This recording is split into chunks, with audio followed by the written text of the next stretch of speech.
आप देख रहे हैं पारस प्रेम न्यूज, खबर जो आप तक पहुंचे सबसे तेज। नमस्कार, आप देख रहे हैं पारस प्रेम न्यूज। आइए नजर डालते हैं आज की खास खबर पर।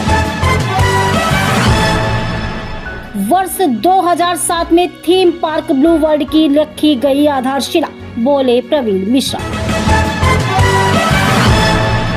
कानपुर के जाने माने उद्योगपति एवं थीम पार्क ब्लू वर्ल्ड के डायरेक्टर प्रवीण मिश्रा ने अपनी पत्नी श्रीमती गीता मिश्रा द्वारा कुछ नया तथा अलग करने की दी गई प्रेरणा से वर्ष 2007 में थीम पार्क ब्लू वर्ल्ड की आधारशिला रखी थी।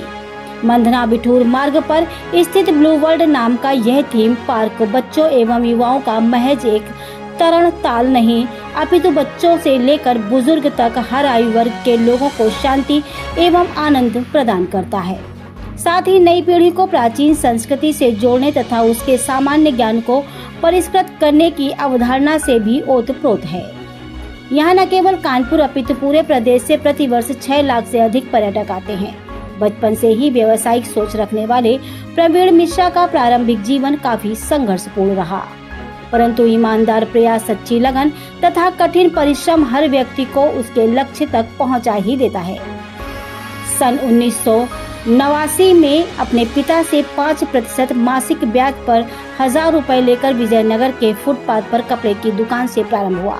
मिश्रा जी का कारोबारी सफर आज 100 करोड़ पर पहुंच चुका। उद्यमी होने के साथ साथ प्रवीण जी ज्योतिष एवं आयुर्वेद पर भी विशेष पकड़ रखते हैं। प्रस्तुत है प्रवीण मिश्रा ने उनकी व्यावसायिक यात्रा तथा जीवन के विभिन्न संदर्भों पर 19 मई 2025 को हुई विशेष बातचीत। कानपुर से ब्रजभूषण यादव की ये खास रिपोर्ट।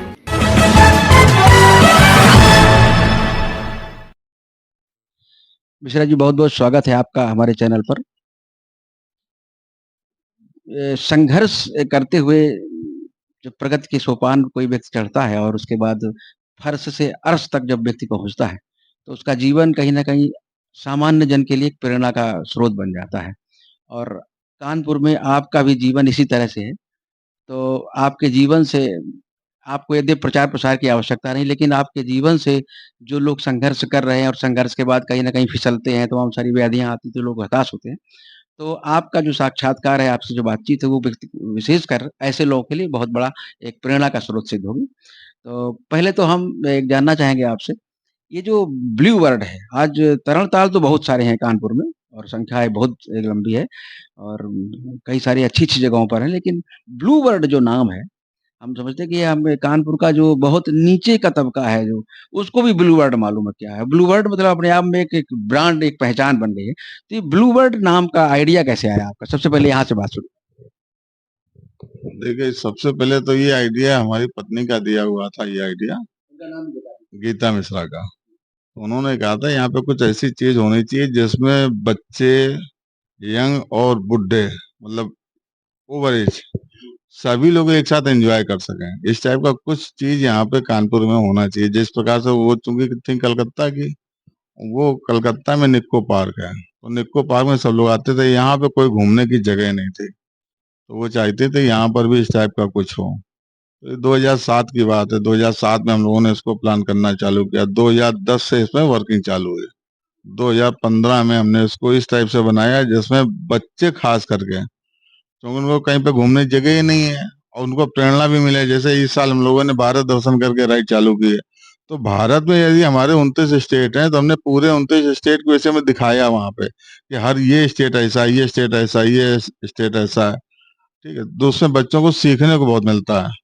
जैसे दूसरे अपने राइड इस साल चालू की डाइनो सफारी, मतलब जो विलुप्त हो चुके हैं प्राणी, वो कैसे थे, कैसे देखते थे, तो सीखने के लिए हो जाता है।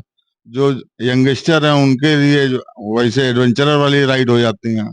जो ओवर एज के लोग हैं, जिनको जैसे 50 साल प्लस के लोग हैं, उनके लिए जैसे सुहाना सफर है, 70 शो है, वो बैठ के मौज कर सकते हैं। लेकिन मतलब वो हर प्रकार के लोगों के लिए यहाँ पे ध्यान रखा गया। इस वजह से ये हम लोगों का जो है वो पार्क अपना हिट हुआ। ऐसे क्या होता था, आदमी सर वाटर पार्क बना देता था, वाटर पार्क बना देता, तो वाटर पार्क में कुछ होता नहीं था।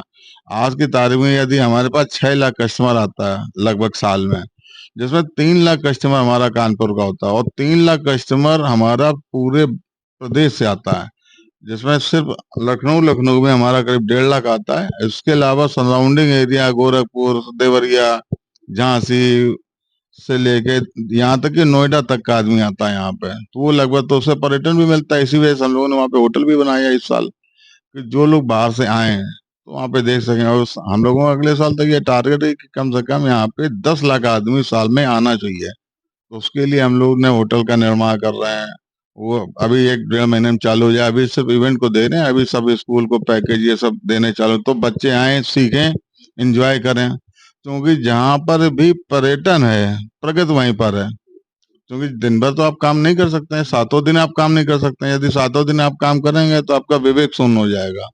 और विवेक शून्य होने का मतलब है कि आप प्रगति, जैसे मान लीजिए हम लोग जाते हैं लंदन घूमने जाते हैं, यूरोप घूमने जाते हैं, 5 दिन गए, 4 दिन गए, 10 दिन गए, या वहाँ की लाइफ स्टाइल है इसी की 5 दिन वर्किंग की, 2 दिन रेस्ट, मतलब 2 दिन छुट्टी, मतलब यदि आप 7 दिन काम करते हैं, इंजॉय कुछ नहीं है, तो आप प्रगति ही, आपका विवेक ही शून्य हो जाएगा। पहले हम लोग एंजॉयमेंट करते थे, मतलब धार्मिक यात्राओं में ये सब। आज की तरह जमाना चेंज हो गया, हर चीज सीखना। पहले भी हम लोग पर्यटन को इसलिए धार्मिक से जोड़ते थे कि हम लोग वहां तक जाएं, मतलब एमपी में कैसे लोग रहते हैं, साउथ में कैसे लोग हैं, उत्तराखंड में कैसे लोग हैं, तो जगह जगह हम लोगों के जो है घूमने जगह बनाई गई थी। आज हम लोग जो है सब लोग समेट गए मोबाइल पे, हर आदमी, दुनिया हो गई मोबाइल पे। तो जब तक हाथ पे नहीं चलेंगे, और दूसरे जब हम आप लोग आपस में मिलते हैं, आज हम लोग दूरी क्यों बढ़ गई परिवार में, आज सबसे अकेलापन जो है, अकेलापन आदमी को खा जा रहा। आज हम लोगों के परिवार, बड़े बड़े परिवार होते थे, शाम को जैसे छुट्टी, हम लोग पापा मम्मी दादा दादी साथ बैठे हैं, ठीक है, कभी कोई बीमारी नहीं होती थी, जो आया वो अपना खाया पिया मस्ती की, ठीक है। आज की तारीख में बच्चे हैं बस खाली मोबाइल पे लग गए, और उनके पास कोई काम नहीं, सिर्फ मोबाइल। तो वो एक प्रकार से इंटरटेनमेंट है। आप एक दिन भी आते हैं तो एक दिन तो आप कम से कम मोबाइल से दूर रहते हैं, वास्तविक जीवन में तो जीते हैं। ये वास्तविक जीवन है इसका, यही हमारा उद्देश्य था बनाने का। कहीं ना कहीं प्रकृति से और समाज से लोगों को जोड़ने का एक अभियान, एक उद्देश्य रहा। वो जो शब्द था ब्लू वर्ल्ड, वो यूनिक ये कैसे बना, इसका थोड़ा सा और बताइए। एक्चुअल में हम लोग जो है इसमें जब नामकरण कर रहे थे, तो हमारी बड़ी बेटी थी, वो एमबीबीएस कर रही थी, ठीक है। तो उसने कहा पापा जो है, जब सब पूरे वर्ल्ड की सब चीजें आप लगा रहे हो, यूरोप का थीम लगा रहे हो, लंदन का वो आप ब्रिज बना रहे हो, ठीक है, और इधर हम तो इजिप्ट का लगा रहे हो, इंडियन कल्चर लगा रहे हो, जब सभी चीजें निकाल, तो इसमें वर्ल्ड शब्द होना चाहिए, ठीक है। मतलब वर्ल्ड संबंधित क्या, मतलब पूरे वर्ल्ड में क्या क्या चीजें हैं घूमने लायक, इस टाइप का कुछ होना चाहिए। तो ये हुआ, ब्लू वर्ल्ड रख दो, बस वो ब्लू वर्ल्ड नाम हो गया। उसके बाद उसका रजिस्ट्रेशन हो गया, रजिस्ट्रेशन होने के बाद सब काम चालू हो गया। एक तरह से मतलब एक एक ब्रांड बन गया है आपको। और तो ये अभी तक ब्लू वर्ल्ड का एक ही आपका वो वहां पर है जो बिठूर के पास में है, या दूसरा कोई ऐसा प्लान अभी कानपुर के आसपास खोलने का है? हम लोग कानपुर में तो नहीं, आगे चल के हम लोग का ये टारगेट जरूर होगा कि नोएडा साइड में, क्योंकि जहाँ पे पॉपुलेशन भी थोड़ी होनी चाहिए। जैसे यहाँ पे पॉपुलेशन थी 50 लाख, और हम लखनऊ का कस्टमर हमको खींचने की ताकत रखते थे हम, तो हमने पॉपुलेशन ही जोड़ के चले थे 1 करोड़ यहाँ की। क्योंकि जो हमने ऑल ओवर इंडिया सर्वे किया है, तो जो पॉपुलेशन का 5% लगभग लगभग इस इंडस्ट्री को एंजॉय करता है ऑल ओवर इंडिया। या यदि यदि हम यूरोप की तुलना करें तो यूरोप में जाता है वो 15%। यदि हम लोग इंडिया की तुलना करते हैं, आप दुबई की तुलना करेंगे तो वहां जाता है 50%। पर्याप्त होमवर्क किया आपने? हाँ, बगैर तो स्टडी करे तो आप बिजनेस नहीं कर सकते हैं ना। आप इन्वेस्टमेंट करते हैं, बैंक की फंडिंग होती है, ठीक, तमाम प्रकार के आप ऑन सोर्स से तमाम दिक्कतों से रह के आप कोई बड़ी चीज बनाने के लिए तो बहुत पेन लेना पड़ता है। लगभग कितना एरिया है उसका जहाँ पे आपने बनाया है? ये लगभग लगभग 40 एकड़ के आसपास है, 42 या 43 एकड़ के आसपास है। तो अभी इस तरह से एक बहुत अच्छा, एक विशाल अपना एक तरह से एम्पायर जैसा बनाने की कोशिश है आपकी।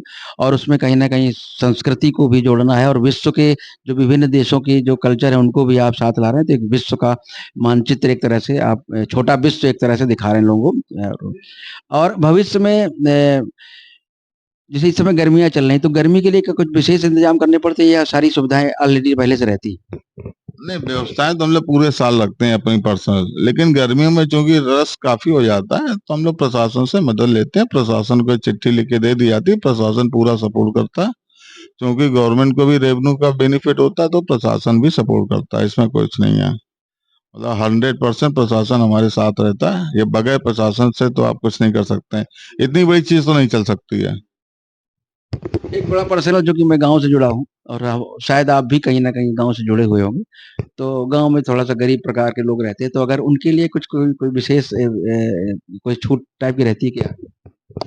देखिए, हम लोग हर साल में एक 50% ऑफर सीजन चलाते हैं, जिसपे प्रत्येक आदमी आ सके। तो वो लगभग अगस्त सितंबर में जब आउट सीजन होता है, ठीक है, वो हम लोग लेके आते हैं। क्योंकि आज की तारीख में मान लो हम लोग खाना पीना ये सब सही दे रहे हैं, तो वो 400-500 रुपए आज के आप कहीं भी खाना खाने जाइए 200-250-300 रुपए बन जाता है। तो उसकी एंट्री होती है कुल 500-600 रुपए में। अब 500 रुपए उसको खाना पीना भी मिल रहा है तो वो गरीब तबका भी एंजॉय कर लेता है। क्या-क्या उसमें केवल टिकट के एंट्री नहीं, केवल और भी बीच कुछ चीज़? उसमें खाना सब सम्मिलित होता है। हाँ, जब ऑफर चलता है, अभी जो चल रहा है वो 1000 रुपए टिकट होती है, उस पे भी खाना वाना सब फ्री रहता है। हाँ, मतलब फुल फुल नहीं, कुछ नहीं, फुल मील आपको मिलेगा वहाँ पे। मतलब हाँ, दाल चावल रोटी सब्जी, एक स्वीट में कुछ होगा, बिरयानी होगी, इस मतलब एक अच्छा। नहीं, हम लोग नॉन वेज नहीं रखते हैं, हम लोग टोटल वेज ही रखते हैं। बिरयानी वेज बिरयानी। हाँ। अब थोड़ा-सा आपका बैकग्राउंड हम जानना चाहेंगे कि आपने जो संघर्ष की शुरुआत की और कहीं न कहीं जो अखबारों में जैसे हमने पढ़ा, जो कि मुलाकात तो पहली बार हुई, वो भी थोड़ा बताएँ ताकि लोग प्रेरणा उसे ले सकें आपके जीवन से। देखिए, यदि आप बचपन से कोई भी सपना देखते हैं, ठीक है, हर आदमी के अपने अपने टारगेट होते हैं। तो जब आप पढ़ते हैं तो आप यदि सोचते हैं कि हम आईएएस बनेंगे, तो 100% आप आईएएस बनेंगे। हमारा चूंकि हमारे पिताजी ऑर्डिनेंस फैक्ट्री में सर्विस करते थे, तो 27 तारीख को घर का राशन खत्म हो जाता था, 3 दिन फाके पड़ते थे, ठीक है। तो हमारा शुरू से ही ये प्लान था कि हम बिजनेस करेंगे और बिजनेस भी एक अच्छे लेवल पे करेंगे जिसपे हम स्वयं रोजगार दे सकें। तो जब हमारी एज ही 15 साल की थी, तो उस समय से हमारा ये टारगेट हो गया था कि हमको बिजनेस करना है। अब पिताजी का उतना सपोर्ट था नहीं, क्योंकि उनका उतना बिजनेस की तरफ रुझान भी नहीं था। क्योंकि हम लोग भी पढ़ने में अच्छे थे, साइंस साइड के थे, तो उनका यही उद्देश्य था कि जो पढ़ लिख के बढ़िया एक नौकरी मिल जाए अच्छी सी। अब नौकरी आप करते हैं, लेकिन वो नौकरी करते हैं दूसरे के लिए, सीधी स्पष्ट बात है। आप अपने लिए, आप चाहे आप 5-10 साल बाद कुछ संचय हो जाता है, चाहे भले आपके पास कुछ भी, तो आप नेक्स्ट पीढ़ी को दे के जाते हैं।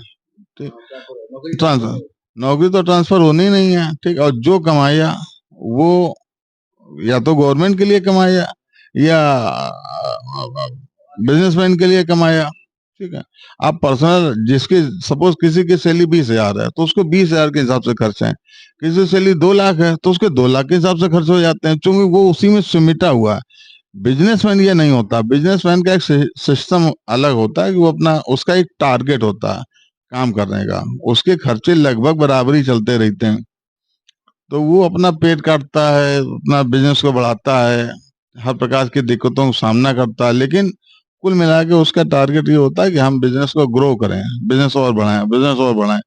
जो भी बिजनेसमैन भी यदि संतुष्ट हो गया, उसका भी बिजनेस खत्म हो गया, वो जीरो हो गया, ठीक है।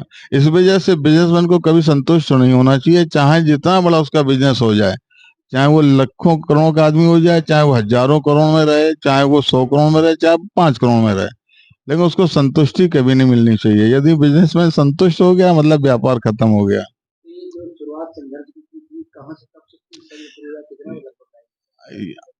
अब देखिए, ये 89 में हम विजयनगर फुटपाथ पे बैठ के कपड़ा बेच रहे थे। अब हाँ, तब पापा ने, हमारे पिताजी ने 1,000 रुपए दिए थे, लेकिन उसमें 5% वो ब्याज लेते थे।